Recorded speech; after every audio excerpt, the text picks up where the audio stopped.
Ellen and Ingo Nike. My name is Deshonda Winters. Most people call me Shine, and I am doing an interview like on a. This is my local my field representative through Paws, and I'm trying to introduce service dogs to the minority community on the behaviors of dogs and what a service dog can do. So this is what this interview will be about, and let's see how it goes. So Ellen, who are you? Hi, my name is Ellen. As Sean said, I am a field trainer for the organization Paws with a Cause. We train service dogs for people with different types of disabilities, like difficulties with movement, like walking, people with hearing impairments, people with seizure disorders, and families with children with autism. So as a field trainer, I work with clients in my area. I do needs assessments after they've applied for a service dog, so I can get to know the person, get to know their disability, how it impacts what they want and need to do every day, and if they'd be a good fit for a service dog to help them be more independent.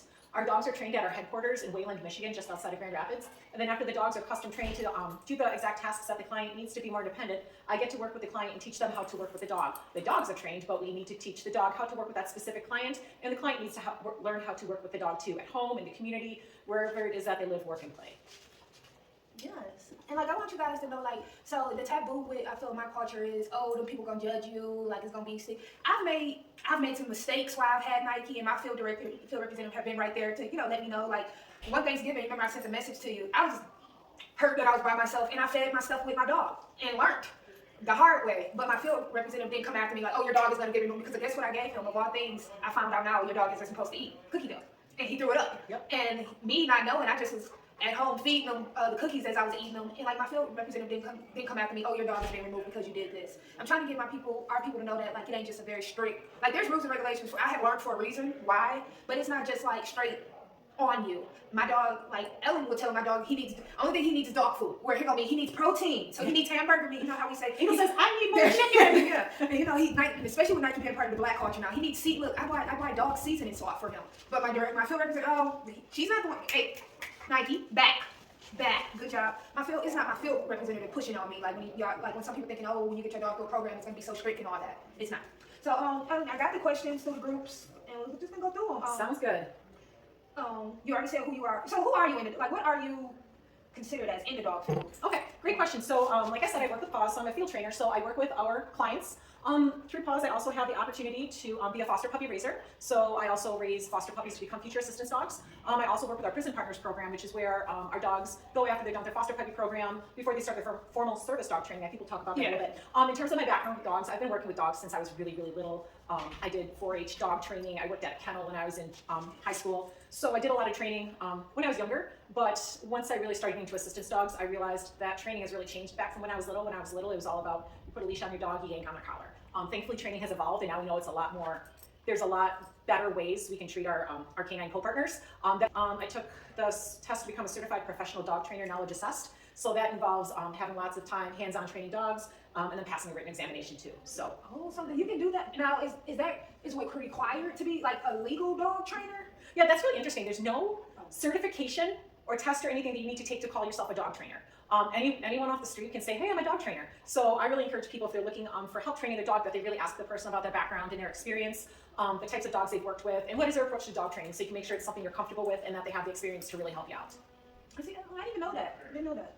Okay, so you can be labeled as a dog, even though you're my local field representative, you can be labeled as a dog trainer too? Yep. Okay. Yep. It's not like you're a doctor where you have to go through school and get credentials. Like I said, anyone can hang a shingle outside a door and say, hey, I'm a dog trainer. Mm-hmm. So it's really important to ask people their background. Okay, so who can sign up? Who can sign up for a Paws dog? So through Paws with a Cause, again, our criteria for the clients that we serve, it's people with mobility difficulties, so people who use walkers or wheelchairs or canes or crutches, or maybe people who can walk but they're unsteady when they do so, people who have hearing impairments, and people who have seizure disorders, or families with children with autism. So those are the main disability groups that we serve. In order to apply for a dog from Paws, we have an open application window every year, which is a certain amount of time frame where people can go online and fill out an application. And then Paws will review that application, and if everything looks good, then we move ahead with that process of doing a needs assessment to learn more about the client to see if they'd be a good fit. In terms of applying for a service dog, there are certain age criteria. I think for most of the service dogs, your hearing dogs, your seizure response, your mobility dogs, the age is right around 18 years of age or so. For our autism dogs, the child needs to be within a certain age range as well when the family applies, because we want to place the autism dogs with younger children with autism during those really critical developmental stages. The other thing to keep in mind is when someone is applying for a Paws dog, they do have to be ready for the physical commitment and the emotional commitment and the cost commitment. you can attest. It takes a lot of brain power. You're learning so much. It takes infinite patience. These dogs are trained, but they're still dogs. It's a change to your life. It's a change to your routine. It's a change to your habits. Now you're having a dog partner with you all the time too. So you have to make sure that you're committed and ready. I always say they're not iPads. You can't turn the power off and put them in the drawer when you're done.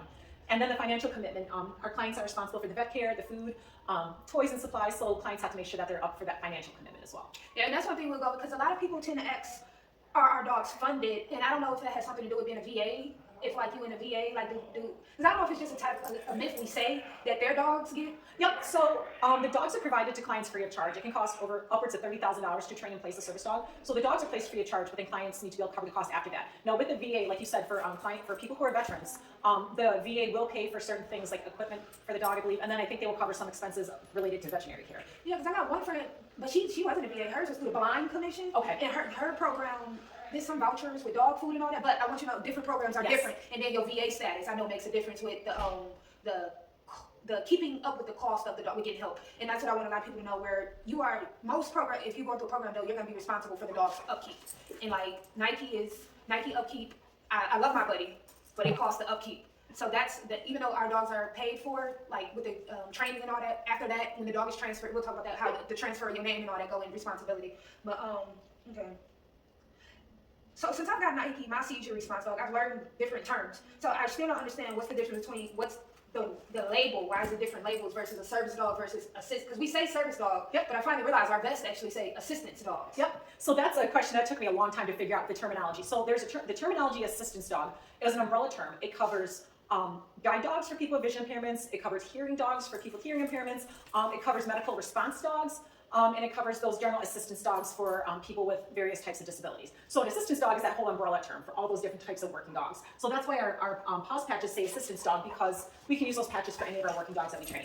A service dog, again, is a dog that is trained to do more of those specific mobility and seizure related tasks. So Nike would fall under that term of service dog, but a service dog is a type of assistance dog. Oh, so a service dog, even for that don't go with blind either? No, a guide dog would be a guide dog, which is a type of assistance dog. And same thing, a hearing dog is a hearing dog, which is a type of assistance dog. So the national organization that accredits all of these organizations that train these different types of dogs to help people is called Assistance Dogs International. And then they help with all these different organizations. Yeah, that was, I was, Nike, down, good job, stay buddy. That was very interesting to me because I didn't understand, like I'm just now learning what you said with mobility and seizure versus a service dog versus the word assistance dog. Because the general public, I still feel only know the word service dog. Yep, and sometimes the general public isn't even sure what that means too, so. What are the breeds that are trained for Paws, and does Paws do mixed breeds? Okay, that's a really good question. So different organizations have different places where they'll get the dogs from. Paws with a Cause and a lot of other service dog organizations have breeding programs where we specifically breed dogs to become the service dogs in our program. A big part of the reason why we do that is because if we breed our own dogs, we have a better chance of having the right health and the right temperament for a dog to become a service dog. Like we talked about, it's a pretty cost and time intensive process to produce a service dog, and so we want to make the best use of our resources by trying to come into it right from the start with dogs that will have a high chance of succeeding. So that being said, we primarily work with Labrador Retrievers and Golden Retrievers. The reason for that is because these dogs are retrievers, and they have a really nice temperament. They love to work. A lot of the tasks that our dogs do are based on taking something in your mouth and pulling on it, or just being big and strong. And so those are things that retrievers love to do. So we're saying, hey, here's something you love to do. Tell you what, if you do want to ask, you can do that and you get a cookie. And they're like, oh my goodness, this is an awesome deal. We also use some Labrador Retriever, Golden Retriever crosses. The reason we do that is because they tend to have the sweetness of the Golden Retriever, and they have the drive and the enthusiasm of the Labrador. So they find it's a really good mix of those two. We also work with Papillons for hearing dogs. Papillons are little tiny dogs with big ears. And they work really well for hearing dogs, especially for people who are older and maybe have age-related hearing loss, and they would benefit from a dog to alert them to the sounds in the world, but they don't need all this or all that. These little dogs are great at doing the job, and they're less upkeep. They require less exercise, less grooming, all of that. Dog food. Yes, less dog food for sure. So those are the dog breeds that we primarily work with. In terms of being a service dog, there are lots of different breeds of dogs that can do the job. We always say it comes down to, does the dog want to do the job? However, Labs, Goldens, and those Papillons tend to be the best naturally suited for the work. And what about, because you said Labs. Now, are all our dogs English versus American? Nope, I think we have both lines of Labs. Oh, we do? Okay, yep. Okay. That's probably why Caitlin's dog looks different. Yep. Okay, I didn't know. I thought we just did only English. No, we can get all, but we can get kind of the American ones and the English ones. We do get donations from private breeders and things like that, so they may donate a lab that's more of the American lines or more of those English lines. Okay, is it a breed with are they like? No, they are all Labradors. I mean, like, is it American Golden Retriever versus? Nope, Goldens are just straight Goldens. Okay. Yep. Okay. Hey, Ava, why are you showing that into the camera? We want to pause. Yeah, that's all right. Dogs are dogs. He has a very cute rear end.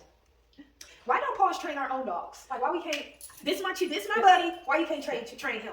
Yeah, that is a great question too. So, a couple of reasons why we don't train people's own dogs to become a service dog. A big part of it is that when the client has had the dog and then they want to train to be a service dog, it may be kind of, if we start the process too late, we're not going to get a good long working life out of that dog. It takes about 2 years to train a service dog. And so if you're starting with someone's own dog and they're 2 years old, you're putting a lot of time into work into maybe not having as long of a working life. Sometimes it can also be a little more difficult. Oh, you want a snack? I'm sorry. And you're supposed to ask you guys, may I give him a snack? Absolutely. So, Thank you for asking. Yeah, Also, when someone has their own dog and we're training it to be a service dog, if it has been their pet, and all of a sudden we change it over to an assistance dog, the dynamic can be a little bit different. Because some dogs are like, wait, I just kind of was a freeloader here, and now you're asking me to work. And some dogs are able to make that transition, but we found a lot of dogs have difficulty with that. We also don't always know about, again, their health, their long-term temperament background, and things like that. So we've just found over the years that it works a lot better if we train dogs from our own program.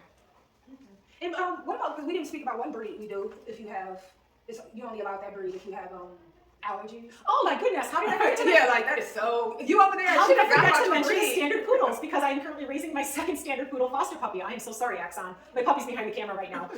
So we also train standard poodles for people with allergies, or with family members with allergies. A lot of people don't know that standard poodles are actually retrievers. And so we will train those, again, for people who need a dog that is more hypoallergenic. People wonder if we do doodles. We do not train doodles crosses. And a big reason for that is that we work with the poodles for that non-shedding aspect. That's really the only reason why we would train a poodle, is because someone needs that. And when you have the doodles, you don't have a guarantee of how much they're going to shed or not. You can have that doodle that sheds a lot, or one that doesn't shed much at all. And when we need to be able to guarantee that more hypoallergenic aspect, we need to stick with the poodles. And that was one of my, I wonder why y'all just didn't mix them and make more Yeah. Yeah, but like when people are allergic to dogs, is it the hair? Like I guess I'm still trying to understand. Is it the hair? What? Just because they don't shed anymore helps with the person? So that's a really good question. I'm not completely sure how it works. I know it has something to do with the dander. It has something to do with saliva. Dogs that don't shed, their hair doesn't fall out as fast because it's able to grow long enough to get long. So that I am not totally sure about that. There aren't any truly hypoallergenic dogs. It's just a matter of if someone more likely or less likely to be allergic. That's interesting. And the crazy part is, you got a lot of when I got awarded my dog, I wanted a golden retriever. Man, the upkeep though, Yep. it worked out that I did not get a golden retriever. Yes, you got the perfect dog for you. And then poodles though, Ellen has traded on us for poodles. She said, I start with my Goldens. Yeah, but it's so interesting. Like I've seen people with French braids on poodles and different like things with their hair, like the hair around their around their ankles and stuff. Yep. Very creative, but it's just the cost. And I feel though, I'm gonna be honest, I feel a poodle will draw more attention to you. Yep, and those are actually two really good points. When we talk about the cost, you also have to think about the cost of grooming. If you're able to groom the dog by yourself, that's great, but some clients don't have the ability to bathe them, do any trimming or upkeep, and so you have to think about the cost of that. With a standard poodle, they need to get their hair cut about every 8 weeks, and so you also need to figure in the cost of a groomer for that, and is that something you can afford as well? Expensive. Okay, so this is about the ones we get. Who is responsible for the Paws dog, and how does the transfer work? Like ownership and, like you said, cost responsibilities. Yeah, so our puppies, our puppies start out as puppies. That was an obvious statement. When the puppies are about 8 weeks old, they go from their host home where they were born and spent the first 8 weeks of their life with their mama. They go to Paws, and then once they go to Paws, they go to a volunteer puppy raiser. Once we get the puppies, we have them for about the first year of their life. And while we're raising them as volunteers, we actually pay for their food, their vet care, their toys, any other things like that. So we pay out of pocket as raisers to raise these puppies for the first year of their life. Once that's done, then they go back to Paws, and they continue on with their training. Paws has ownership of the puppies from the time they're born, through that time they're with puppy raisers, through the time in prison program, and through that time when they're doing their initial training with their client. Once they finish the training with the client and they've passed their certification test, and we're like, you are a good, solid working team, that's when the ownership transfers from Paws with the cause over to the client. Once the dog goes from Paws to the client to begin training with the client, that's when the client has to assume all of the costs, so the food, the vet care, all those types of things. So when Paws places a dog with the client, we do a lot of health screening before we finally place them with that client, because we don't want to send a dog that has a lot of health needs that are going to be expensive to a client. And that's what we'll talk more about that with the puppy, with the how does it go with raising and all that, because that's something I want you guys to know too. But yeah, so once you do your certification test, we didn't explain that. Ownership goes for you, and then you become responsible for your own service dog financially. But there's still, like, Ellen can always still call and check up on my dog, or Paws in general. Even though transfer, like the title, do you call it the title? I think it's just the ownership. Ownership change. Paws still can intervene if they sense a problem. So be my, I understand we're being mindful of that. Okay, I want to talk about the types of dogs in general. Like, so the first one I know of is what is a hearing dog and some of the tasks in general. Okay, so a hearing dog is trained to work with a person with a hearing impairment, and their job is to alert the person to sounds in their environment that they wouldn't hear. So that could be like a door knock, the doorbell, a kitchen timer going off, a smoke alarm going off, a phone ringing, someone saying their name, a baby crying. Those key sounds that we have in our environments every day that the person might not be able to hear. The hearing dog is trained to alert to those sounds and take the person to the sound. So what happens is with the hearing dog, we'll train them that these are specific sounds in the world that are important to you. When that sound goes off, that dog will alert the client either by like nosing them or putting their paw on the person, and that's alerting the person, hey, I heard something. And the person asks what, and then the dog will lead them to the sound. It's really interesting because even though a lot of people with hearing impairments wear hearing aids, they still miss a lot of things. So the dogs can help pick up on those things they can't hear even with the hearing aids, or at night, or when they get home, if they take out their hearing aids because they're really uncomfortable and there's a lot of feedback and they're not the most comfortable thing to wear. They can take those hearing aids out when they're home and then know that the dog will be there to help support them, to alert them to those sounds. Yeah. I have met one friend so far. It has opened my eyes to hearing dogs. Like when you say her name, I know a few tasks is like when you say her name, the dog comes to you. Ambulance, or is it the fire?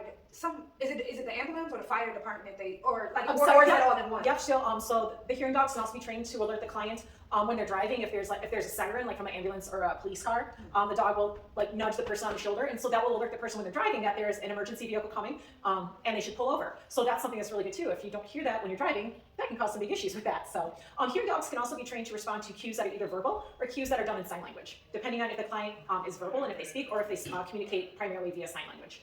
Now, so since I've seen one friend with a hearing dog, are hearing dogs allowed with our program on things? Because like, does it matter if you have a small dog versus a big dog? Because like, how are they because my dog is trained to stay at your feet. Oh, yep, good question. So, yep. So, with our hearing dogs, even if they're the little ones, the little tiny ones, they still follow all the same behavior expectations as our big dogs. So they still need to walk on all 4 feet when you're in a grocery store. They're still expected to lay under the table when you're at the restaurant. The big difference between them is, again, these little hearing dogs, they may weigh 10, 12, 15 pounds. So they are allowed, if they have to wake the person up at night, like to alert them to their alarm clock going off or a smoke detector going off, those dogs will jump up on the furniture, will jump up on the bed, and like jump on you to wake you up. Similarly, when they do their alerts to a sound, our big guys like the Labradors, they're trained to nose bump, because if a Labrador paws you, that's pretty powerful. Our little guys, though, because they're so small and their feet are so tiny, when their noses, if they nose bump you, you're not going to feel that. So our little guys will typically paw, do a little bit more digging with their feet to alert, so that they can use their body weight to their advantage. Yeah, my other question is just when they in the car versus are they allowed, like, because I don't know if it's just hers, her dog will be on the seat. Oh, yep. Sorry. Versus my dog is trained to be at my feet. Yep, that's another really good point. Yes, if the dog is trained to alert to like a siren or an ambulance, they do need to be in a position where they're going to be able to comfortably like nudge that client on the shoulder. Okay. So in that case, they may ride in the back on a seat or on a seat, wherever it is, so that they're able to access the person and give them those alerts that they need. And this is what I want you to know, where all service dogs ain't the same, like behavior and all that, because my dog, as you guys will know, I have a seizure response dog. My dog is not trained to be on the seat. My dog is not allowed for that. He's taught to, when he gets in the car, he stays on the floor mat, or the floor, or it depends on where I'm sitting too. If we're in the front seat, he sits directly at my feet. But that's why I say we have different types of service dogs. Even though it's amazing that we do the same program, but different things are allowed with different types of service assistance dogs. Yeah. Assistance dogs. And that's the interesting thing. That's how Paws was started, from the hearing dogs. Yep. Okay. The next one is I'm still learning about is I don't know if you say children with autism. Like, what is the dog called? Yep. So service dog for children with autism. So that's something that is a little bit newer in the assistance dog world. And so these dogs are trained to help families with children with autism, really help ease the child's way in the world, for lack of a better term. Children with autism, they may struggle with communication. They may struggle with taking in all the sights and sounds and sensations from the world around them.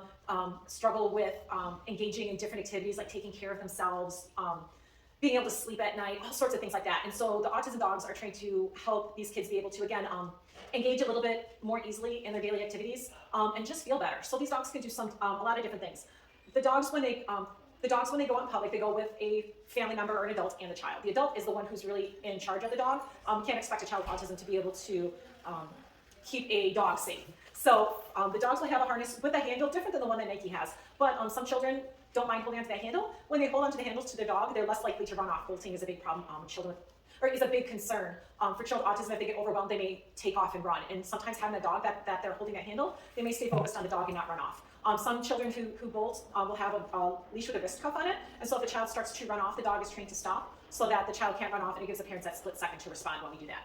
They can also do things like provide deep pressure. Some kids with autism, some adults for that matter, included, we like deep pressure, like weighted blankets and stuff like that. The dogs can be trained to lay across the child, like lay across their legs, lay on their lap, if the child starts to get upset, and that can help calm them down. It can also help with communication skills for kids who are verbal. They can learn to practice their communication skills by giving the dog cues or talking to them. It can help promote social interaction for kids. Everyone likes dogs. So if they're with other kids, those kids might be more likely to go up to that child with autism because they have a dog and talk to them, include them. And also sleep. A lot of kids with autism have a lot of difficulty sleeping. And for a lot of these kids, having their dog with them, it makes all the difference. They're able to sleep. They feel secure because their friend is with them. And so all of a sudden, they're able to start sleeping through the night, and that helps with everything. One of my friends through Paws, I've just recently started, she said that's one thing is a bit, her dog sleeps in the room with her most times, and it calms her, where the mother is able to get sleep. I didn't realize how big of having autism affects the parent. Yes. The parent. Yeah, so it's very interesting to me, and I really would love for my people to, think about, consider it with your children that has autism, like, because even though you get the dog as a child, don't they stay with them until they age out? Yep. The dog age out. The dog stays with that child until the dog gets old and eventually has to retire. Yeah. And the hope is that by that point, that child's had a dog for a while and they've really learned some. They've had the opportunity to grow and develop and maybe get some, learn some additional skills to help them deal with a challenging world. So we really see that dog as kind of an extra set of hands for those parents to really help the child thrive, and kind of a security blanket or a friend to help that child feel safe in a world that's pretty overwhelming at times. So really consider it, y'all. If you know your baby got an autism diagnosis, if you think it's in their best interest with an assistance dog to help with that. Because again, I've met mothers that it's a big relief off of them, especially when it comes to the sleep part. Yes. Sleep part. So the next service assistance dog I know through our program is mobility dogs. How does a mobility? So mobility dogs are trained to help anyone who has a decreased ability to move through the world, whether it's a limitation with being able to walk, whether it's decreased balance, whether it's decreased mobility and movement in their arms. So it could be someone who relies on a wheelchair or an amigo for mobility. It could be someone who uses a wheelchair or a walker or crutches or a cane. Or it could be someone who's able to walk independently, but they have some problems with balance, and for example, bending over cause them to lose their balance, or just a rough spot on the sidewalk, or moving from carpet to tile. So these dogs are trained to help do things that person needs to be more independent. And this really varies based on the person. At a most basic level, they can be taught to retrieve, so to pick up anything that the person drops on cue and bring it to that person. For clients who use wheelchairs or amigos, the dogs can be trained to open doors, either doors that, commercial doors with that push plate, or the commercial doors with the handles. There's a special strap we can use, or even doors in the house, interior doors. The client has to have a handle with a lever. We'll attach a strap to that lever. The dog will take it in their mouth, pull it down, and pull the door open. They can also pull the door shut. The dogs can do things like open refrigerators and retrieve, water bottles or something if that client needs. They can help remove articles of clothing like shoes, socks, pants, sweatshirts. They can help the client, if they were to fall, they can help the client get up off the ground by acting sort of as a brace for them. They can retrieve a phone if someone has a medical emergency or falls. They can activate a personal alarm or an emergency alarm to help catch people's attention for help. So, oh my gosh, there's so many things that these mobility dogs can be trained to do. And that's really because there's such a wide range of disabilities that can affect someone's mobility. Balance is a big thing too. Our dogs can be trained to do what's called counterbalance. So if the client starts to lose their balance one way, the dog will stop and sort of lean their weight the other way. The client is holding onto a handle on the dog's cape, so the dog kind of helps steady and bring the person back to midline, hopefully preventing a fall in the process. Good boy. I heard that. Back down. So the last one, what my buddy is for, a seizure response dog. Okay. And want to know the difference, like why is mine called, because before I got him, I was taught seizure alert. Yep. But our program does seizure response dog. How does that work? Yeah, so seizure response dogs are super cool, especially Nike. So we can't train dogs to predict seizures. Could you explain? Yes.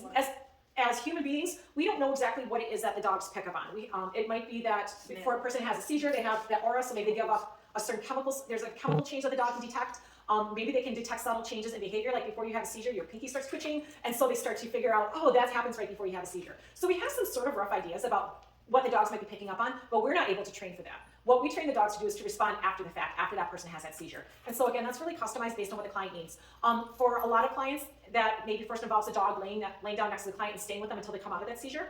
And then that's when the dog may get to work. They may pull a personal alarm to set off an alarm so people in the area know that there's something going on. They can hit an emergency alert button, like a life alert button, that would activate to have someone come to the person's house.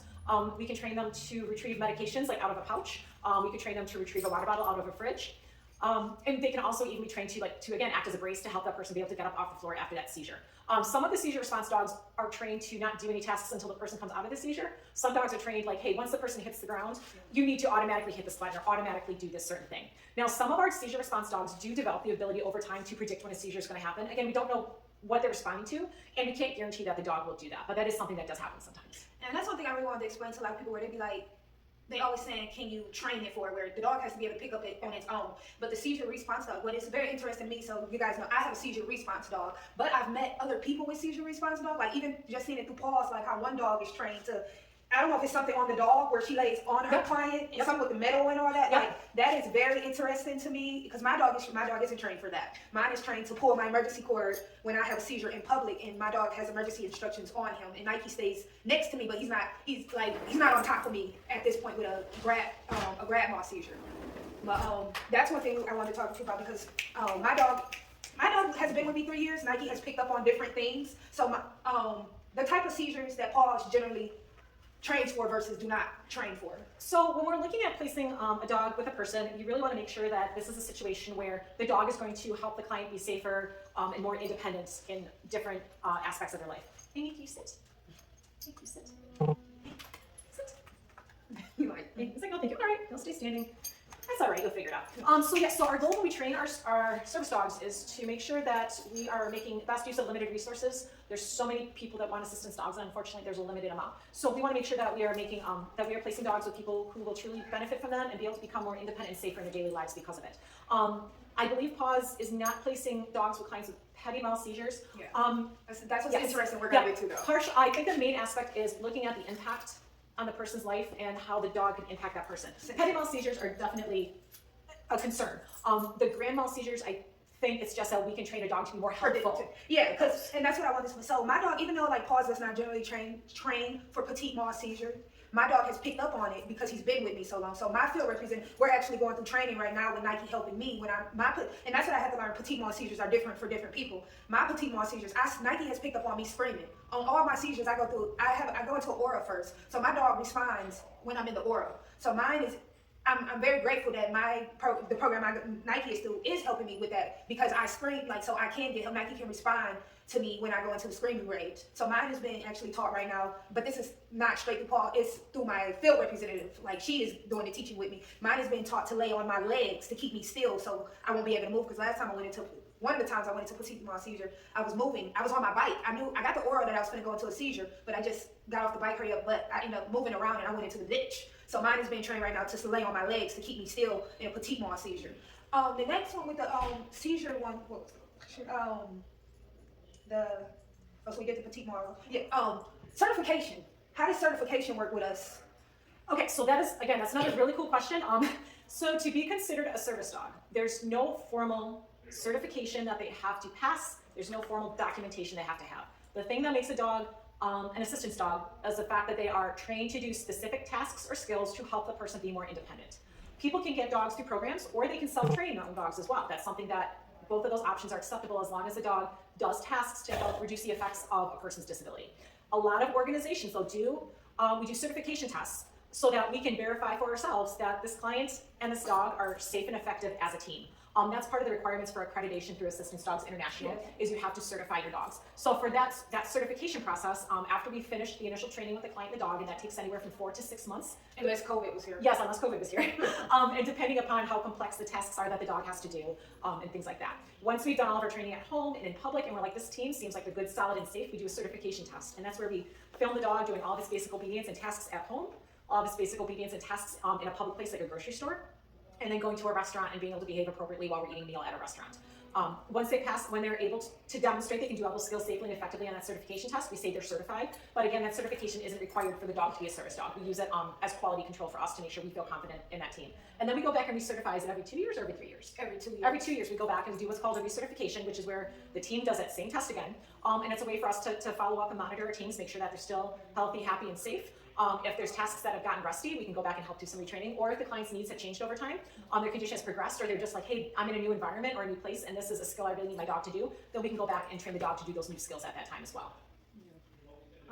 And I think certification is actually good with keeping your dog up to class, like, because that's one thing. And then, but Ellen runs into, I bother Ellen on a basis, so she sees my dog very commonly. So I really think that's good. I forgot to ask you to cut his nails. Okay, so now we're done. Yeah. So I wanted to know about weight bearers and age with our program, because a lot of people, and in general, wonder. You know, like me, I've recently lost weight. I've lost over 100 pounds, but it wasn't required for Paws to get my dog. I decided to make a change in my life. Why is there weight barriers on how big you can be with a dog and the age thing? So for the age thing, like I said, I think it's 18 for our service dogs. I believe it's 18 years old. The hearing dogs might be younger, but I can't recall the age off the top of my head. So that we have that minimum age requirement because for a couple of reasons. We want to make sure that the client is going to be emotionally mature enough to handle a dog. If you have clients who are still like at high school age, it can be challenging for them to navigate the world of high school when you have a dog and trying to tell your peers not to bother the dog. So that's part of the reason behind those minimum age requirements for the certain types of dogs. For service dogs with children with autism, we have an upper age limit because we want to make sure that the child gets the dog while they're still at a stage where they're experiencing those biggest developmental changes in growth and we can have the biggest impact. We don't have an upper age limit for clients. What we look at with anyone applying is really what is their health in terms of are they generally living out in the community or are they in the hospital at the time? So health from that perspective. And are they able to handle the training and upkeep of working with a dog? So those are really what we have in terms of age requirements. In terms of weight limits, we don't have weight limits except for tasks that involve things like bracing or perhaps pulling a dog up or pulling a client up from sitting to standing or helping them with position changes. For those types of things, the dog is taking an active role in helping move the client, whether it's acting as a solid, almost like, there you go. No, thank you, not right now. Whether the dog is acting as a solid surface that the client can use to lean on to help get up, or if they actually have a strap in their mouth that the client is hanging onto the other end and they are pulling on that to help the client be able to stand up, or even maybe lifting your leg up onto a bed or a chair. So those things we have to make sure that the client isn't so heavy that either the dog could be at risk or the client could be at risk because the dog isn't able to safely physically assist with those skills. Yeah. Good job. And that's why I wanted to explain, like, why, like, it's not like, oh, discriminating against, because I used to be 267. Us bigger people, where it's a reason why, if you're that weight, it's not good for the dog. Because like my dog is trained to do counterbalance for when I'm in an aura. Where if I'm too much, would that matter too? Does that matter with counterbalance? Yeah, for the counterbalance, because you want to make sure that if you start to shift your balance one way, that the dog is real safely returning to that midline position. Okay. But so guys, that's why why they ask about your weight level, your weight. Other than that, you're good. Okay, so I think that's all with the service dog. Oh, so what is it called when you come to my house the first time? Oh, our needs assessment. Okay, yeah, that I want to go over the needs assessment, how that works too. Okay. The needs assessment. So the needs assessment when someone explaining why you have a demo dog. Gotcha. Why his behavior, you guys might notice, is slightly different than mine, because he's just a demo dog. This is who we work with before we're placed with our dogs. Our bar is a little bit lower than Nikki's. So part of the application process with a lot of service dog organizations is what's called a needs assessment. So for Paws, when Deshonda was like, hey, I think I want to get a Paws dog, she had to submit an initial application to Paws, and you talked about your lifestyle, you talked about your seizures, kind of what they're like, how they impact you. And after looking at them, I thought, hey, yeah, she's someone that could potentially benefit from a service dog. So then I got her information, I came and met her at her apartment, and I did what was called a needs assessment. It takes about 3 hours. It's pretty in-depth. We ask about the client, we ask about what is your disability or condition, how does it impact what you want and need to do every day? What is it that you do every day? What does your day, your week, your life look like? What are some of the things you like to do? What are some of the places you go? What are some of the things that are challenging for you to do because of your disability? What are some things that maybe you would like to be able to start doing again, and you feel like a dog would be able to help you do that and be more independent or safe with that?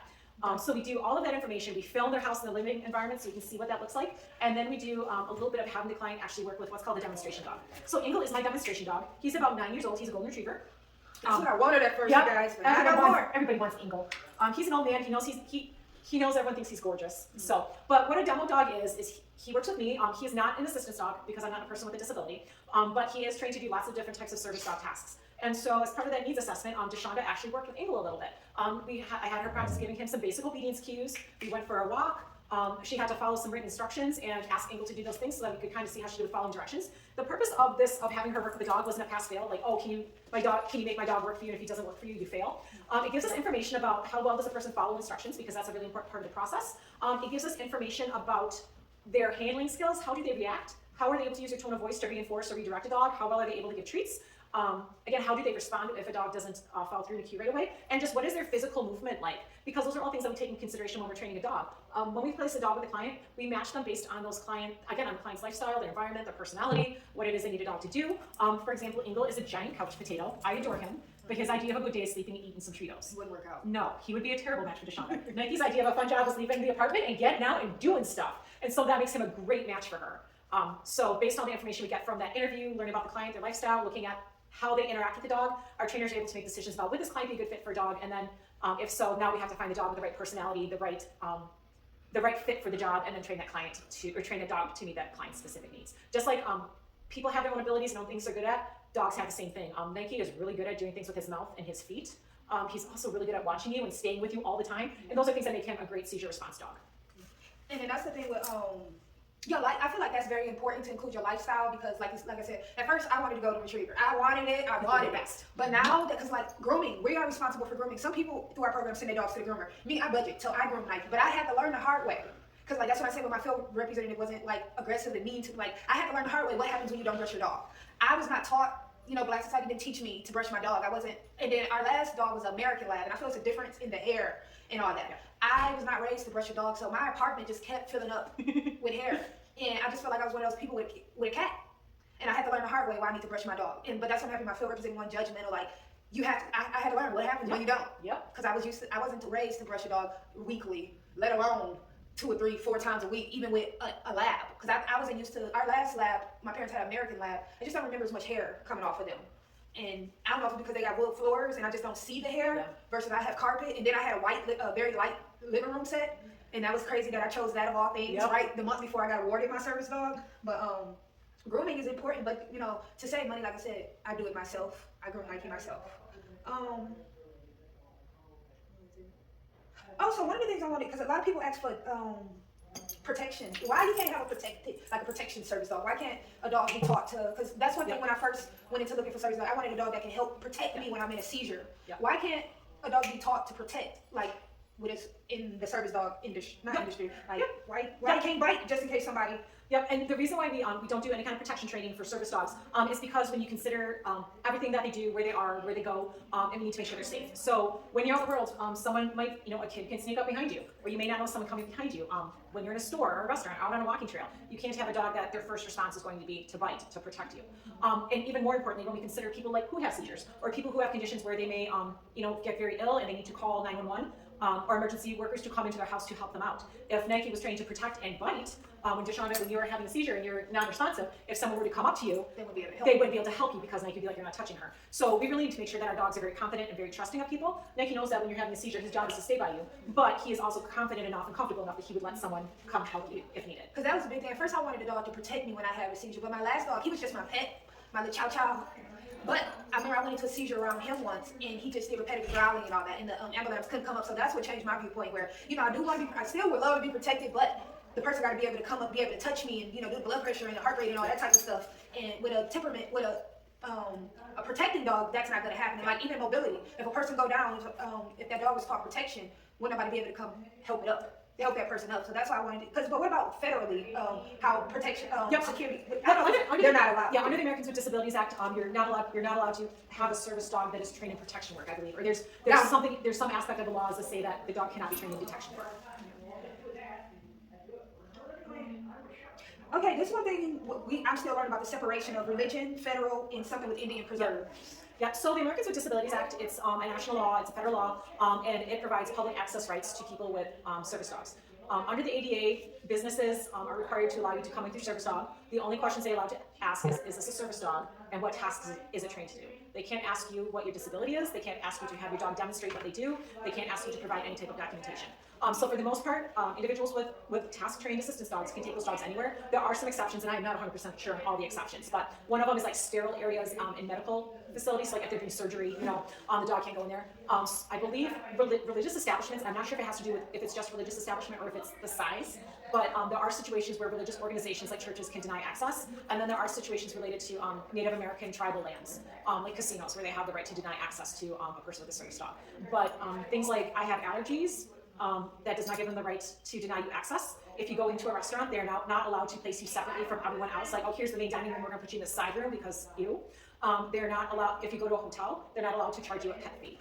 Service dogs, okay, so yeah, the Americans with Disabilities Act, however, does not cover airplane travel. That's a whole different thing. The Air Carriers Act, but in federal too, it's a difference between a federal building versus a state. Like, I don't know how we're supposed to know the difference, but because that's one thing I had a question about. The Air Carriers Act is when you're in the air, the airplanes basically, versus the American Disability Act is when you're on the ground. Yeah, that's a good way to put it. Yeah.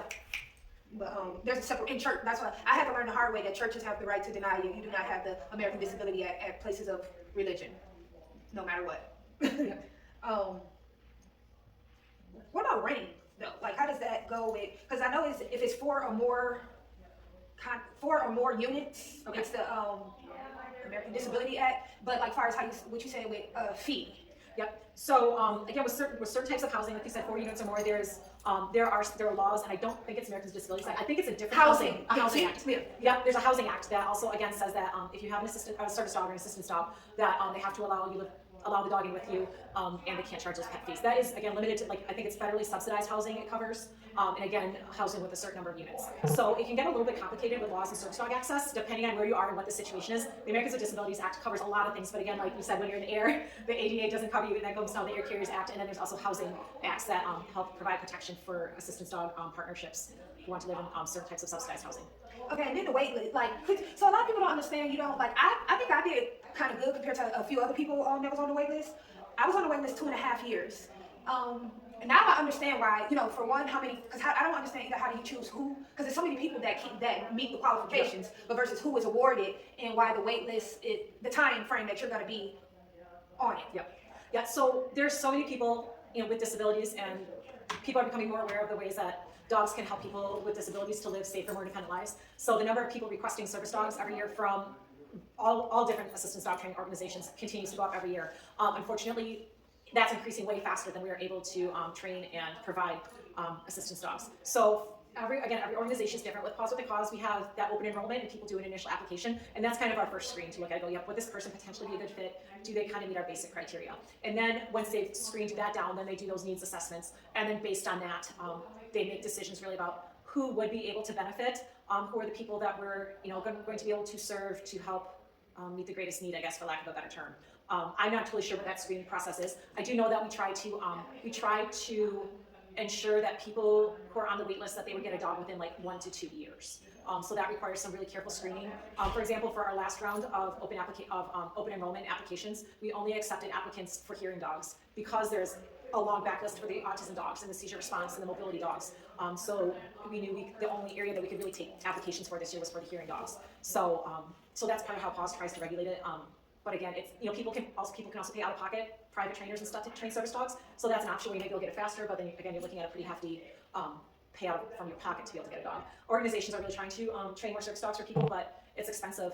You need the breeding, you need people to care for those puppies the first year of their lives, and you need to pay trainers to be able to do that training of dogs. So part of that's probably the biggest limiting factor is just the amount of cost and manpower needed to produce the dogs. So that's what I want to go with about this. Because we're gonna do the other one separate about the service dogs, but that's what. So a few clients asked. I remember. Do you remember? I know one was about store owners. Do you remember what that was about? To tell when it's a fake service dog versus a real service dog and what they're allowed to do, and then temperament. I remember they asked about temperament testing, because even though you guys breed our dogs, some dogs temperament. Yep. So that, and I remember one person asked about. I should be able to go back to it, but okay. So the first one, so things about like going out in stores. Like you said, like Deshaunda was saying, there is a big problem with people faking service dogs, so that they can bring the dog with them wherever they go, and that is a huge issue for service dog teams. People with fake service dogs, A, they don't legally have the right to be in there, and B, those dogs don't have the training many times they don't have the training, the temperament to be successful and appropriate in those public settings. Those dogs misbehave and cause problems, and then it's legitimate service dog teams that have to pay for it. Like we said, under the Americans with Disabilities Act, establishments can ask, is the dog a service dog, and what skills or tasks is the dog trained to do? They can't ask for paperwork, they can't ask for registration, they can't ask for anything like that. General hints that you can look at about is a dog a service dog or not. First off, it's not about the vest. You can buy vests online that say service dog on them. Certification online. Yep, and people will buy those and slap them on the dog. They're like, look, I'm a service dog. Under the Americans with Disabilities Act, a service dog does not have to wear a cape. Service dog teams will typically do that to try to indicate, but people have taken advantage of that. Your biggest indicators are really how does the dog behave and how does the client interact with the dog. So a service dog will be walking on the floor, all 4 feet on the floor. They're not going to be sniffing things, they're not going to be pulling towards things, they're not going to be sticking things in their mouth, they're not going to be barking. They're going to listen to the handler's cues. The handler's going to be giving the dog cues as appropriate to make sure that they have the right behavior. And so those are really the things that you can look at and see, is that dog, a legitimate service dog. When you see a service dog out in public, the big thing is ignore it. don't want to pet the dog because that can be distracting to them. Even though they're trained to ignore, they're still dogs. And if someone's petting them, that can distract them from doing their job, and that can have some pretty big consequences. You also want to avoid going, I can't pet you, you're so cute, oh my goodness. See? That's just as distracting for a dog. So, it's okay to look at them from a distance and, wow, that's a really cool looking dog, but you always want to make sure you're ignoring them so that they can stay in the job. If you wouldn't go up and talk to someone's wheelchair, or if you wouldn't go up and touch someone's wheelchair, you should probably treat a service dog the same way. But that was with the small business, because that's what she asked, which dogs is yours? I would ask them how people, mainly small business owners, shop owners, learn about the laws. Yeah, and you can go on, Dr. Google, my favorite resource. You can Google Americans with Disabilities Act, and they have there's actually a document produced by the government that outlines all the things about the ADA, what are the things they can ask, what are the ways that a dog has to behave, and if they don't behave that way, what your rights are as a business owner and things like that. So I always recommend people look at that so they can really learn about the laws and their rights as a business owner. Yeah, because at what point can you ask for them to leave? You can ask the dog to leave if they're being disruptive, if they're being unsafe, or if they have like an accident, like if they're not housebroken. So if the dog's in there is repeatedly barking, repeatedly just acting not under control, if they're showing behavior that's unsafe towards other people, or even if they're having accidents. Service dogs are dogs. They can have an accident sometimes. They can bark sometimes. They are dogs. But if it's a legitimate service dog, that bark is going to be probably a one and done. If it has an accident, you better believe that service dog handler is swooping on it, so fast cleaning it up, making sure that there's not a mess left, and getting out of there. So those are also, you can see how the handler reacts, and that's going to tell you a lot about the handler's training as well to work with that dog. Next one is what type of conditions. So other than R4 type of dogs, we do something. What are other conditions that people through your study can get a legitimate service dog or assistance dog for? So there are different types of dogs. In terms of kind of the medical end of it, there are diabetes alert dogs. So when someone has diabetes, if their blood sugar starts to change, their scent will change, their breath scent will change, their body odor will change. And so there are dogs that are trained to be diabetes alert dogs, and they can detect those changes in a person's scent that indicates that they're going to have that, like, their blood sugar is too low, and then they can alert the handler, and then the handler can take steps to address it, whether it's taking in some kind of sugar source, using insulin, whatever it is that they need to do. There's also cardiac alert dogs. So if people have issues with their heart, with their heart rate, the dog can alert to that. I'm not familiar with those, so I don't know how they're trained or what they do, but I do know people have that cardiac alert dogs are a thing that can be trained. What about that? Do you know about the ones you said, the diabetic? Do you know about what difference is that then with so you can train them too for that? Like you can actually do versus you can't train a dog to pick up a. And I think the reason why that is so when they're training like a diabetic alert dog, they'll actually take saliva samples from the person when their blood sugar is at different levels, and it has a very distinct scent, and so they can take that saliva sample back to the trainer and train the dog that when you smell this scent, you need to alert. See, that's good, because I get why you can train it for that scent, but can't train whereas with seizures, those pre-seizure things are so subtle, we can't literally bottle it and take it back to a trainer place. Okay, see, that's very interesting. It's crazy. That's what I was like, okay. What's the difference between, we forgot to ask, emotional support dog and service dog / assistance dog? Like why can't because I got emotional problems. Nike, because that's one thing, Nike is taught for certain things where I be thinking I need an emotional support dog too, but so what's the difference? I know the difference because I have a service dog now. What's the difference? That's funny. That's next one I was going to get into. So then we get into the world of psychiatric service dogs versus emotional support dogs. So a psychiatric service dog is a service dog, which means that it is trained to do specific tasks to help address the impacts of a mental health condition. You commonly see this with PTSD. You also see with people with anxiety and sometimes people with depression as well. But these dogs work with a person with a mental health condition, but they're trained to do specific things to help address those person's symptoms. So it might be if a person is having a nightmare, they may be trained to lay on the person to kind of help wake them up. If they start to have panic or anxiety, they may be trained to go retrieve medications and bring it to the person. Or if they're in a store and they start to have symptoms of anxiety, they may be trained to lead the person out the store. They may be trained to provide deep pressure to the person. If a person starts to kind of dissociate, if the dog can pick up on that, they may be trained to bump or alert the person to help bring them out of that dissociative state. So they're trained to do a very specific task in response to a very specific psychiatric symptom. In contrast, emotional support dogs are not task trained. So this would be, you have anxiety, depression, PTSD, and your dog's presence helps you to feel better. Hugging your dog makes you feel better. Knowing you have to take your dog for a walk makes you feel better. They're extremely beneficial, but they are not task trained to address the effects of that disability or that condition.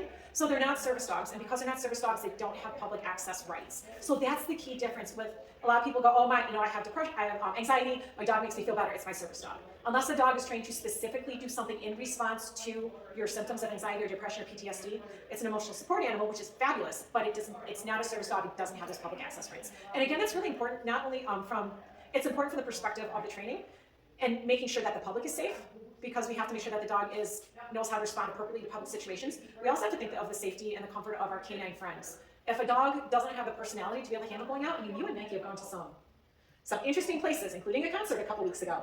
And some dogs are cut out for that, and some dogs aren't. And if you have a dog that isn't able to handle being out in public and doing those things and feeling safe and happy, that's not fair to your dog. They didn't ask for that. So for us to say, I'm going to do this to you, that's not right. That's not being the best guardian that we can be for our canine friends.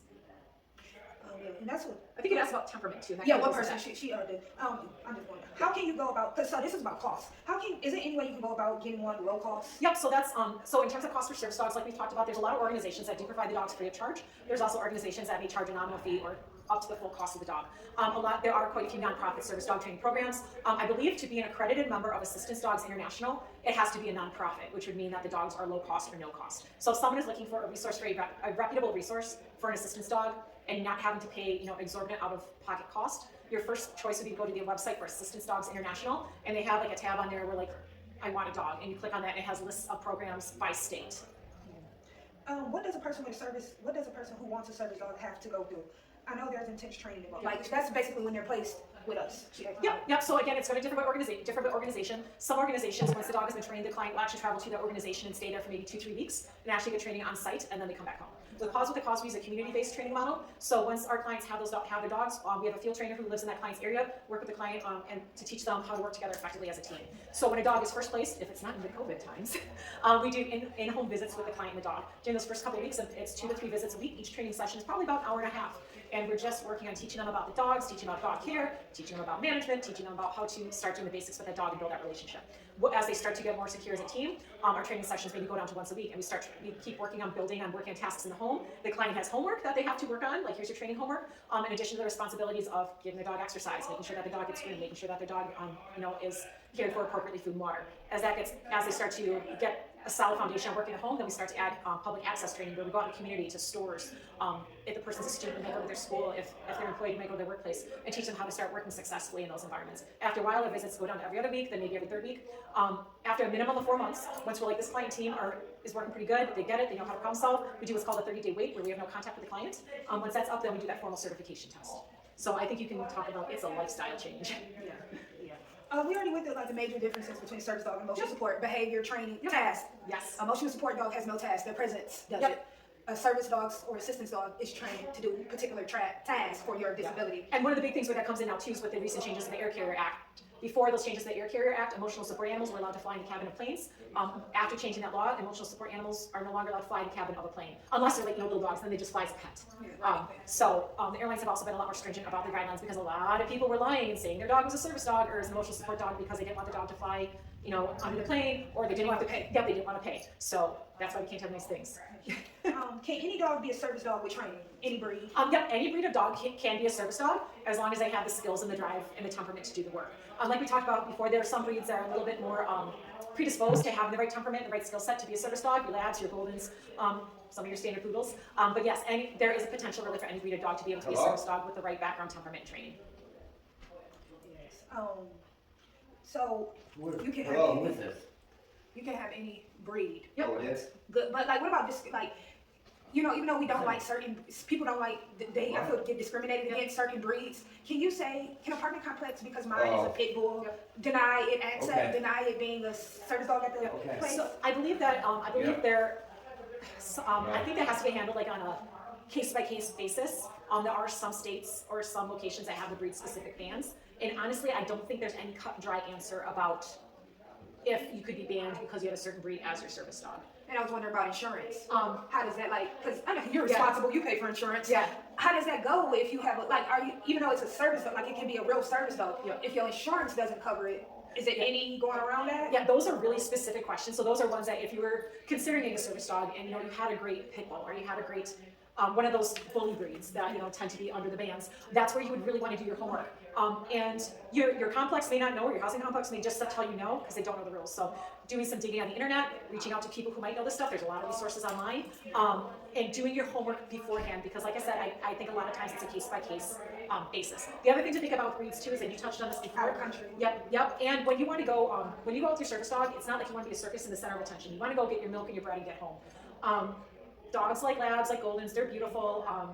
You don't get quite as much of a fear response. If you come in with your very sweet pit bull, you might have to deal with an adult, like, oh my God, and people running and screaming, and your dog's vicious and all of that stuff. So that's another thing to consider with the breeds too. And traveling, like versus being in the United States, if you're going out of country, you really want to be about your breed. Yeah. Because the American Disability Act is in America. Yeah. Versus other countries, there's a breed restriction. It, like, because me and Nike have different cruises and all that, and some people have certain breeds that country that we, is that considered, that, you know, those other countries don't recognize. They don't care. Like, because I know it's pits, it was Rottweilers, and in certain cats. Really? So, Interesting. Yeah. So that's one thing you guys want to be mindful of about what, like, even though you might want this breed, that if you plan on going international and stuff, and then breed temperament. So that's one thing we want to ask. Does different dogs have different? Does your temperament go with your breed? You know, dogs are like people in the aspect that we all have, we all have very unique temperaments. Certain breeds dog breeds exist for a reason. They were bred to do a certain job, and so their natural response is to do something specific, like our retrievers. Their instinct is to retrieve. Their instinct is to, if I go out to do something, I'm coming back to my person and I'm hanging with my person. Herding dogs are bred to keep everyone around, and if you're not behaving like them, I'm gonna do illegal because I need to get you to stay in line. There are some breeds that have a history of being bred to be bear hunters, or beagles and terriers, bred to, or not beagles necessarily, but the ones that are bred to terriers that go and get vermin. So every breed does have certain tendencies towards behaviors, more or less. In terms of specific temperament, in any breed of dog, you can have dogs that would be classified as aggressive. You can have dogs that would be classified as you can do anything to them and they're not going to react. Typically, your labs and your goldens and your standard poodles have that solid personality. Typically, they're going to be very forgiving and very tolerant. And so every dog can be different, but they're genetically predisposed to have very good temperaments, very biddable, very accepting. And so that's just going to give you a leg up, an advantage right from the get-go. Not that other breeds of dogs don't have that, and not that all labs and goldens and poodles are perfect, but the genetics are kind of on your side right from the get-go. In terms of temperament testing, there are certain temperament tests that you can do, but a lot of it is also, as you continue to work with the dog, expose them to different situations, how do they react? Are they stable? How do they react to challenges? Do they enjoy a challenge? If they're nervous, how do they respond? Do they look to you for assistance, or do they go, oh, I don't like this, run, hide, growl? So there's some initial tests we can do, but then a lot of it is really on dog behavior and looking for signals as you go along. And that's why it's really important, if you're training a dog on your own, even be an assistance dog, to work with a trainer, someone that has experience with seeing those things, so that they can help you read the dog's behavior and go, this dog is solid, or something could happen. Yeah, that's what makes me think about the fight or flight response. So what I'm trying to get my people, what we said is about, yes, any dog can bite, but dogs usually give signs. Yep. Because that's one thing I've been seeing people talk about dogs. To me, it's reactive response. About some people let their kids pull on dogs' ears and tails and all that. Yep. But temperament, because like I said, my dog is trained through the program and all that. But I know my dog, what makes my dog uncomfortable. It's when we're walking, if I'm out at night, I feel like that's that fight or flight response. Yep. Could you explain how that works with different, like even the most bred dog? Yep. The fight or flight. Yep. So dogs, they have their initial reaction is, when they're stressed, dogs can have all sorts of different reactions. There can be what's called, one ones you talked about, if a dog is stressed, it can be fight or flight, which means if they've reached that limit, either they're going to fight, they're going to run away, or they're going to fight. And there's other ways that dogs can react too. They can do what's called fawning, which is where they're kind of like, I'm so sorry, I don't want anything to happen. So there's different ways that can react. But with that, and so, I think he's having a fantastic broke. His ball was just fighting.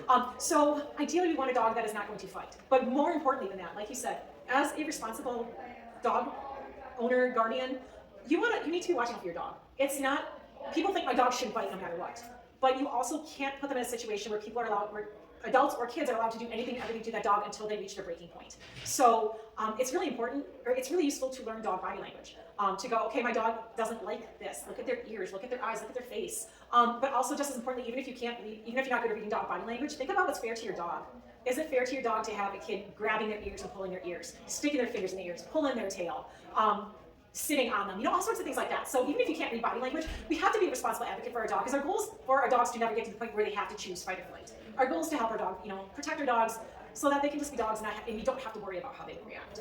And that's what I was trying to explain to people about so my dog is still a dog, and he's a service dog, but he's a four-legged dog, where they can be trained by the best and all that, but if you put them in certain situations, certain other things can come out. That's why I know about the fight or flight, because I see a lot of people in particular, they say the dog all of a sudden attacked their child.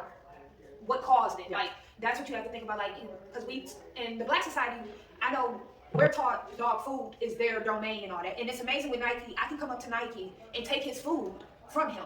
Now, is that the training that is that from, or does that have to do with temperament, or is that just because y'all? It probably has to do with temperament. It probably also has to do with trust. You don't do that to Nike all the time. You don't always go, hey, you got your food, I took it, sucker. If you do that to him every time, he might start to get to the point where he's like, don't come by me and steal my food. I don't know if you would, but he's treated fairly.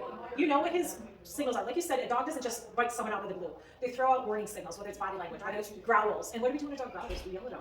So It makes it more heated. I said, yeah, and so the dog is going, my warning signals, my lesser warning signals haven't worked, so now I gotta go all the way to biting. Our dogs try to tell us when they're uncomfortable. It's up to us to respond to those. But things like the taking the food stuff, yeah, a lot of it is, he is a laid back dog. He has that temperament where he's not a fighter, he's a lover. But also, you know, he trusts you, and he knows that you're gonna keep him safe. Because remember when he first came to you, like people walk up to you, he's like, I don't know if I like you walking up to me.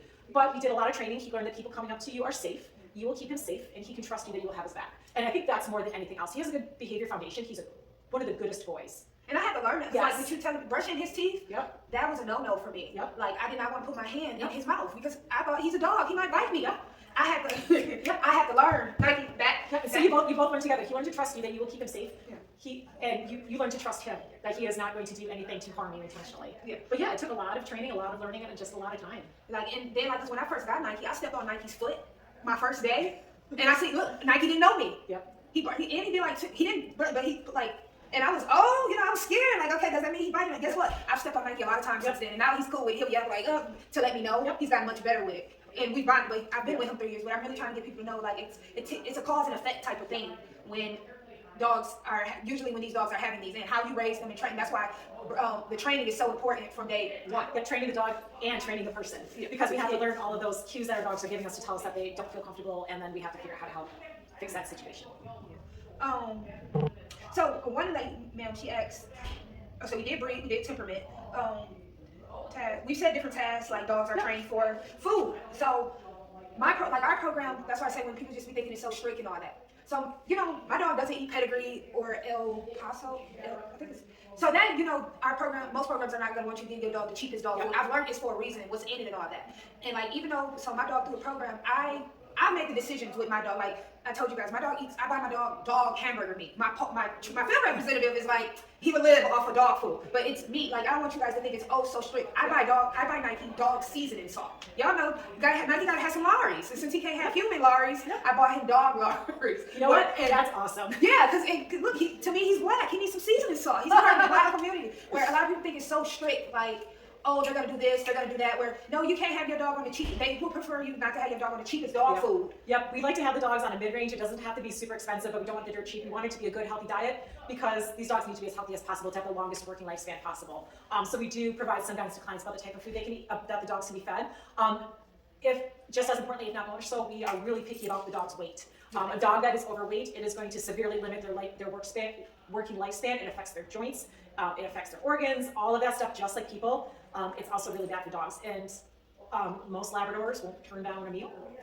So they're always pretending they're starving. They're not. But it is very easy to overfeed a dog, especially when we love them. We want to give them stuff. And so many dogs are obese and overweight. A lot of times people are like, oh, your dog's fine. No, it's not. So we are very strict about the weight because being fed the right diet and kept the right weight is just critical for helping them to have as long as healthy of a lifespan as possible to do their really important work. And that's one thing I think with the black community, what we consider, well, I don't know if it's just black though, because what we consider a healthy weight, I have learned it's overweight. Oh no, it's all cultures. Okay. I know very many white people who have very fat dogs. Okay, because because like my last dog, Daddy, my chow mixed with pig, I felt he was too small. Where I would feel I wanted him to get bigger. But now that I have Nike, that's why in some of my videos y'all see I run with Nike. Nike, when I'm biking, runs next to me. I need Nike to be fit because I need him to be able to keep up. So that's why I want more of our people to know about why it's good to keep your dog fit. And then even like my dog is on prescription dog food and dog hamburger meat. Like even if you mix it, because like I said, everybody can't like me. I wouldn't be able to afford to feed Nike just straight hamburger meat. So I mix it, but I go down on the amount of, even though the bag says feed him this amount, because that's one thing, my dog eats less than that amount. Even though it says feeds him this amount, I know because I feed him dog hamburger meat, which is more fat and all that, I adjust it. So with the programs, I want you guys to know, like it ain't, you gotta buy $165 dog food. Yep, you just have to be prepared to again, provide a good quality diet and do the things that go along with that, the exercise, the keeping the proper weight, the following up on the health. All of those things tie together to help give them that long, healthy, happy working lifespan. And that's one thing I know. Our dog, even though our dogs do the same program, our dogs are, because I'm trying to get our people to know about heartworm, flea prevention and stuff. My dog is on some Harco Trio, but my friend, her dog is on something you put down. And that's all personal preference. Yeah, that's why I said difference. It ain't like, it's not strict, because like what I was saying is me and her dog do the same program, but her dog is on the cream that you just put, the oil you put down their back, where my dog is on a pill. So it's different for different people. The client makes the decision in the end, with those type of things. training style, strictly positive versus positive with some adverse, etc.? Because I don't know about Yeah, so that really, again, depends on the training program, on the philosophy of the trainers. What it comes down to, again, different programs, different trainers will be different. What it comes down to is ultimately you want to have a dog that is happy to be doing the job. You want a dog that is going to reliably do a job, even if like you had a seizure and you're non-responsive at the moment.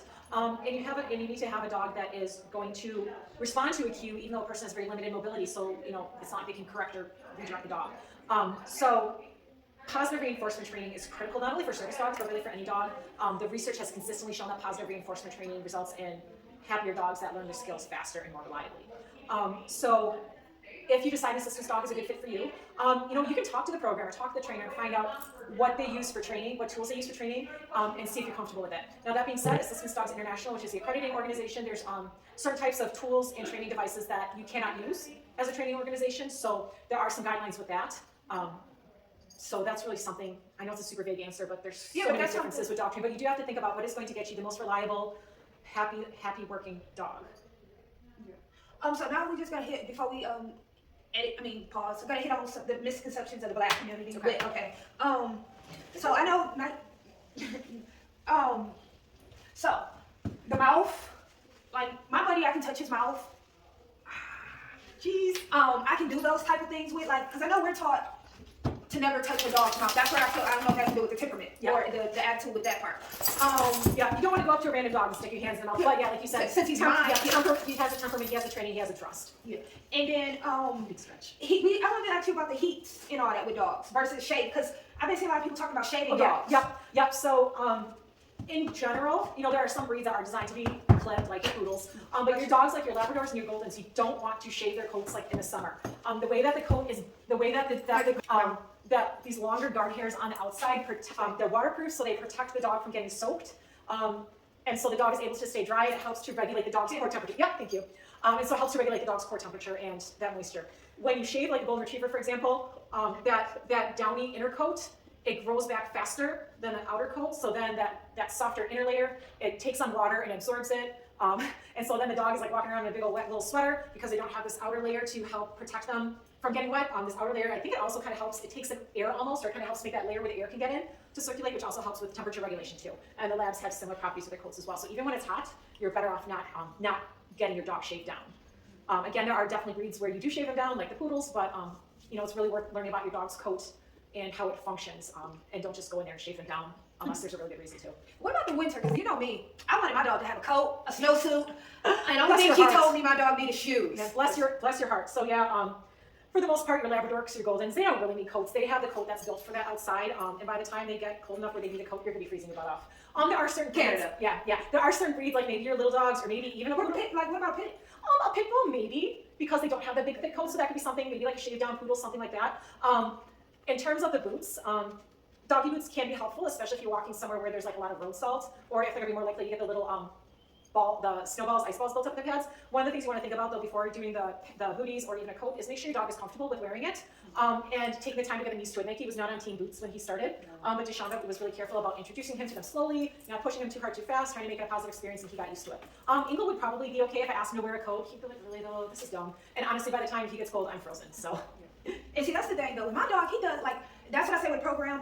Most people say, I've heard some people say, well, are you allowed to put them on other things? Even though my dog do a program, my dog has been in a costume a few times. My dog has celebrated Black History Month, Juneteenth. Like, I don't want to try to think it's just strictly controlled. But I think it has to do with my dog's temperament too, with allowing me to put stuff on him. Yeah. Because my last dog, Daddy, me and him got into it about trying to put clothes on him. Yep, and again, that's part of advocating for your dog and not forcing him to do things that he's uncomfortable with. And if he wants to make you happy, he's aware. He's like, oh, you got chicken, I'm good. So. Heat stroke. Can we just hit on that? Yep. So with the heat stroke, and guys, I'm gonna be honest. Before I got Nike, I caused one dog, a Presco Canero. Nike, back. I caused her to go into a heat stroke. This was before I learned that dogs don't have sweat glands. I took them both. I took my Chow Chow and the Presco out in 80, 90 degree weather. This is when I was my first time trying to lose weight. I was working out in the heat, and I'm thinking, I didn't know. So this is why I want you guys to know about heat. Yep, there isn't really necessarily a hard and fast cutoff rule for temperature and exercising your dog. If you know it's going to be hot, like Michigan in the summer, typically you want to do your exercise first thing in the morning or later in the evening when it's cooler. Making sure that if your dog is, there's all sorts of things you can find, about dog heat stroke. But if they're panting excessively, if they're showing signs of disorientation, like I said, collapsing, obviously, which would be pretty extreme, but there's different signs and symptoms of it. The biggest thing is, again, if you know it's going to be hot, do it in the early morning or the later evening. Realizing dogs can't sweat, all we can do is pant and they can sweat through their pads, that's it. So it's a lot more difficult for them to regulate the temperature. Also, making sure that the surface isn't too hot. We have shoes, they don't, so typically just putting your hand down on the ground or the surface for about 5 seconds. If you can't hold your hand there, your dog shouldn't be walking on it. But there's a lot of really good information, pretty introductory level information about protecting your dog from heat stroke, so that's definitely something to think about. What about cold though, snow versus, because like our community is common to have dogs outside all throughout the winter, and they just push. I don't know if it's a difference between hay and straw. I don't really know, yeah, to tell you the truth. I mean, at the end of the day, dogs want to be with us, and so just in general, their quality of life is so much better if they can be inside with us, or at least inside in the evening too, which is a whole other. Or just at night, like, I feel bringing them in at one point when you live up north. Because to me, some dogs are outside dogs. Yeah. I understand. I have to learn to understand that too. The puppy's getting restless. Yeah. Okay. Puppy. That some dogs are outside people. Oh, outside people. Yeah. Outside dogs where they want to be out there. Where we live in Michigan. We live in the middle, I guess. Yeah. Versus when you live up north or the winter in our state in general, it gets cold. Where that's why I'm trying to get more people to know that you shouldn't have them out there like that. Cold, especially sometimes we drop below zero. Yeah. And all that. So rule of thumb: if it's too cold for you to be outside all night, it's probably too cold for your dog to be outside all night. Yeah, now we're probably having now. My dog likes free time still. Oh, yeah? Okay. Because I tried to use that as an excuse why I couldn't get his free time. Where Nike actually likes the winter, so he'll do okay out there for 20, 30 minutes running around. Blah, blah, blah, blah. It's me like. Yeah, you're exactly right. The playtime, they can do. They'll usually don't mind that cold too much. But yeah, when they're just laying around outside. Yeah. And that's one of the key things. Dogs need free time because that can affect their attitudes and what. Because that's when I've said my dog has got into things when I didn't give him his free time. So, guys, just wanted to introduce y'all to my field representative, someone that's cool, calm, and collected. Like I've made mistakes, and she hasn't been on me. Like I told you, I pushed Nike in the water. She didn't come repossess my dog for it. I didn't push you in the water. Yeah, she didn't push me in the water. I thought he's a dog. I pushed him because I see people on. When they throw babies in, she didn't get on me like, oh, you dog cruelty. So I just want y'all to think about, looking into programs. Now, some people do train their own dogs, but that's why I say it takes the right attitude. I don't have the right attitude, but I'm really trying to get more of our people to sign up for assistance dogs / service dogs for their disabilities.